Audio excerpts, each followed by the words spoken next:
True lover Telugu dubbing బాగుంది. And plot విషయానికి వచ్చేస్తే రొటీన్ బాయ్, ఏం లేదు, ఇద్దరున్నారు, కాలేజ్ లైఫ్ అయిపోయింది. అండ్ ఇంకా ప్రజెంట్ ఇప్పుడు వాళ్ళ లవ్ అనేది అన్స్టేబుల్గా ఉందన్నమాట, మన హీరోది హీరోయింది. మరి ఇప్పుడు ఫైనల్గా వీళ్ళు విడిపోయారా, కలిసి హ్యాపీగా జీవిస్తున్నారా, ఇది మీరు థియేటర్స్లో చూస్తారు.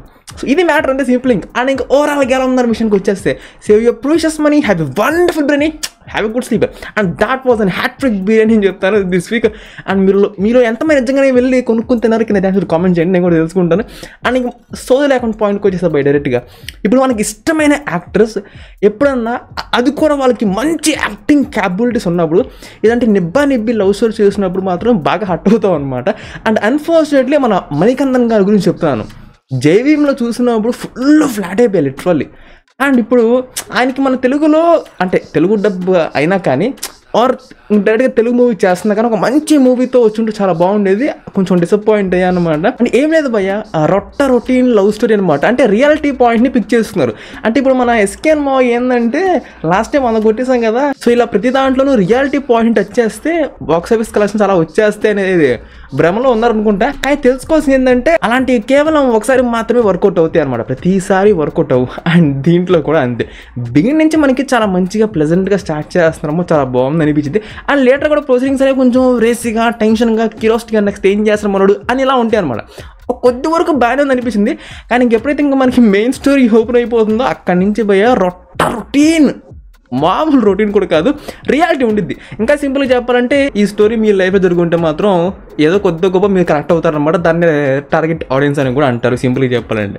రిమైనింగ్ వాళ్ళకైతే పెద్ద చిరాకు వచ్చింది. ఇంకా ఆ డ్రామా కూడా అంత ఇంట్రెస్టింగ్గా ప్రజెంట్ చేయలేకపోయారు. And at the same time కొన్నిసార్లు మీకు ఆ ప్రొసీడింగ్స్ అనేవి కొంచెం రిపీటివ్గా అనిపిస్తూ ఉంటాయి అనమాట. అంటే అక్కడ ఇన్సిడెంట్ అనేది వేరవచ్చు, బట్ మనకి ఆ సీన్స్ అనేవి కొంచెం రిపీటెడ్లా అనిపిస్తూ ఉంటాయి. ఏదో పాసిబుల్గా ప్రొసీడింగ్స్ అనేవి ఫ్లాట్కి వెళ్తూ ఉంటాయి తప్ప మనకి అంత కనెక్టబుల్గా చూపించలేకపోయారు.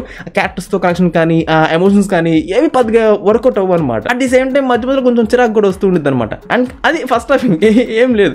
అండ్ సెకండ్ హాఫ్ అయితే లిటరల్లీ మీ పేషెన్స్ని బీభత్సంగా టెస్ట్ చేస్తుంది అనమాట. స్టోరీ అనేది కనీసం ఫస్ట్ హాఫ్లో ఉన్న ఏదో కొంచెం ముందుకు వెళ్తూ ఉండిద్ది అనమాట, కొంచెం ప్రొసీడింగ్స్ అనేవి మారుతూ ఉంటాయి. కానీ దీంట్లో సెకండ్ హాఫ్లో ఒక పాయింట్లో ఇంకా స్టోరీ ఆగిపోయింది. ఇంకా అదే పట్టుకొని రబ్బర్ బ్యాండ్ లాగా సాగదీస్తానే ఉంటారు లిటరల్లీ. అది ఎంతలా తెగిపోయిద్దా అనేది టెస్ట్ చేస్తూ ఉంటారు అనమాట. ఆ రేంజ్ సాగదీశారు.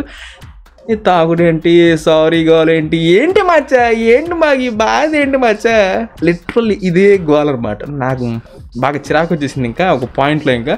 సో అది భయ విషయం.